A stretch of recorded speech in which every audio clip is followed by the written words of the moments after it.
Gente, onde foi que a relação entre homens e mulheres no Brasil desandou completamente?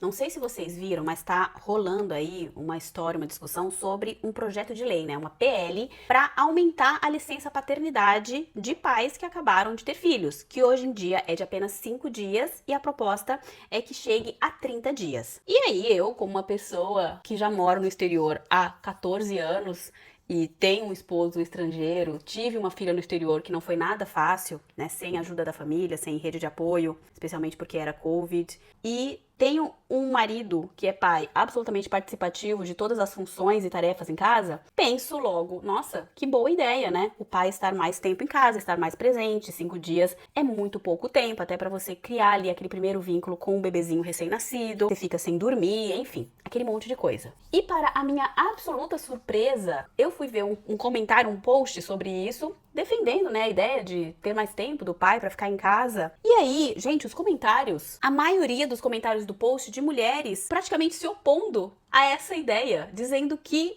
o pai, o marido, o companheiro, sei lá, vai fazer o quê para ficar 30 dias em casa? Vai ficar de férias 30 dias em casa? E que isso não tiraria a sobrecarga da mulher. E, gente, isso é muito assustador pra mim, porque como foi que chegamos a esse ponto? O que está acontecendo nas relações entre homens e mulheres no Brasil? Porque, pelo que eu entendi nesses posts, não era tipo uma mulher solteira falando, acho que os caras vão ficar em casa e não vão fazer nada, não vão ajudar.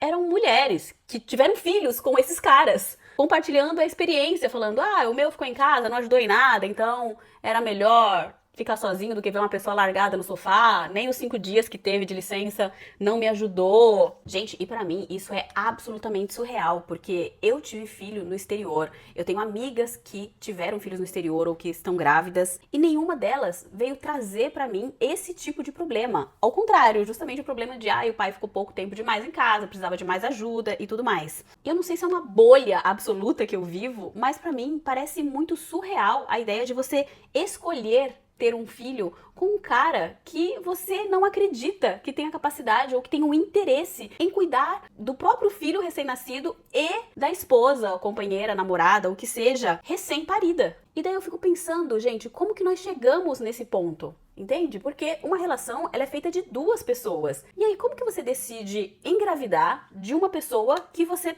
pensa isso sobre aquela pessoa, ou que você tem convicção daquela pessoa? Na minha cabeça, honestamente, não faz sentido. E aí alguns dos comentários falavam que deveria ser aprovada a lei e dar direito à mulher de permitir que o homem tirasse aqueles dias de licença ou não. E daí eu fiquei, gente, o que está acontecendo? Isso é real, é normal? Eu tenho que interferir num direito que o meu esposo tem, porque como ele não ajuda em casa e eu não consigo resolver isso dentro do meu relacionamento, eu tenho que ter o poder de falar pro governo a não dar o direito à licença paternidade para ele não ficar dentro de casa me enchendo o saco. A mesma pessoa com quem eu decidi me relacionar, que eu decidi engravidar e que eu decidi ter um filho junto. Então eu fiquei muito chocada com isso, porque a sensação que eu tenho é que tá absolutamente tudo fora do lugar. O homem não deveria estar não querendo assumir o papel de homem e de pai, e a mulher deveria estar num papel de ter conversado sobre isso antes, gente.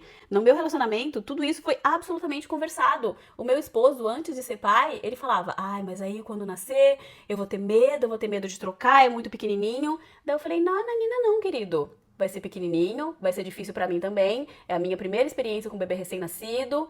E a gente vai aprender juntos. A gente vai aprender juntos, você vai ter o seu jeito, você vai criar a sua relação e o seu vínculo com a sua filha. E isso vai ser maravilhoso pra todo mundo, porque eu vou poder também revezar com você, eu também vou poder dormir um pouco, vou poder descansar.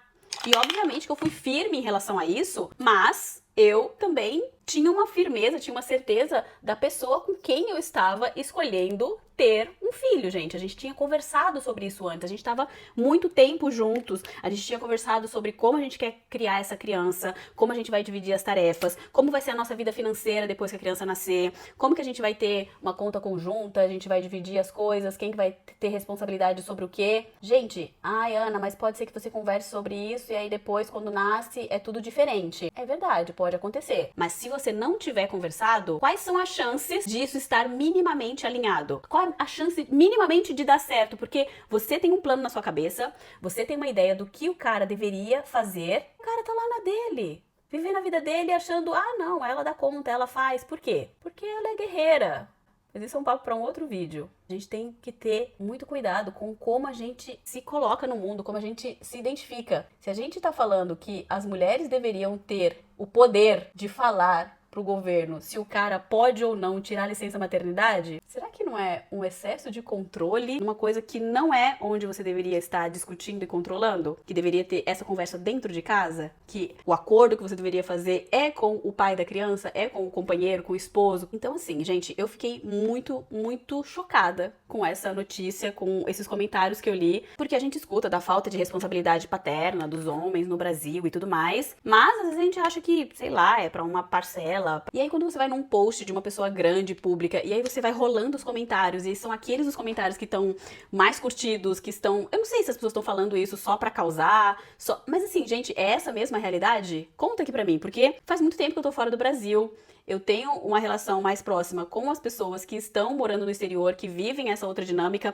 Ah, então casar com um gringo é tudo maravilhoso, aí todos os gringos são pais perfeitos. Longe disso, não é isso que eu estou falando. O que eu estou falando é que na minha bolha, na minha micro-realidade, os relacionamentos são mais saudáveis. As pessoas conversam entre si e fazem acordos, né? E organizam a rotina e tentam ter uma vida que não vá sacrificar só um lado da relação. Até porque eu particularmente, decidiria não ter filho, se fosse pra eu ter o filho com uma pessoa e a pessoa absolutamente não querer participar, não querer cumprir a sua função, não querer cumprir o seu papel. Então, assim, é muito preocupante. Como uma pessoa que trabalha com casais, que ajuda casais a se casar aqui na Itália, que faz todo o processo de cidadania pro casamento dos ítalo-brasileiros, né, pra quem é casado com um italiano, ítalo-brasileiro ou italiano, eu acabo acompanhando casais, né, conversando com casais, acompanhando o processo de casais, e às vezes a gente não sabe o que tá acontecendo ali do outro lado, a pessoa ali, né, o que conversa comigo tá tudo bem, e não sei se as minhas clientes, se as pessoas com quem eu converso têm essa realidade, vivem essa realidade de ter do lado uma pessoa que se exime completamente da responsabilidade de ser pai, por exemplo. O que eu acho absolutamente triste, porque é uma perda pro pai também. O meu esposo, ele fala pra mim, que bom, Ana, que você foi firme, que você falou que eu deveria participar, que você me incentivou, que você falou, não, aprende do seu jeito, não tem que fazer exatamente do jeito que eu tô falando, mas encontra aí o seu caminho, porque hoje eu tenho uma relação fantástica com a minha filha é super grudada comigo, confia muito em mim, me chama à noite, então assim, ele como pai, como homem, ter desenvolvido essa relação com a filha dele, é um ganho pra ele também, então... É isso, eu fiquei bem passada com essa informação. Me contem aí o que vocês acham. Vocês vivem isso? Tem alguém vivendo isso? É assim mesmo? Por que vocês tomaram essa decisão? E quem vive relações diferentes, bora falar também, porque parece que só fica, né, só é mais vocal quem vive essas relações meio disfuncionais. Então quem vive relações saudáveis, gente, a gente tem que falar também, pra gente ver ali, até medir como é que tá o clima real da situação, né? E é isso, então. Até o próximo vídeo. Beijo!